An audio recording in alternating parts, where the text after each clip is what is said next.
бойы болған сөзі жылмаң, кімді көрсем мен сонан бетті бастым, қатты састым, тұра қаштым жалыма.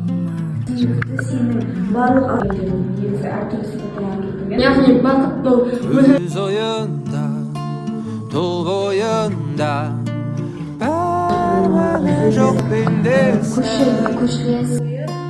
түзде мырзаң үйде сырдың сөзі қылжан жалпы бұл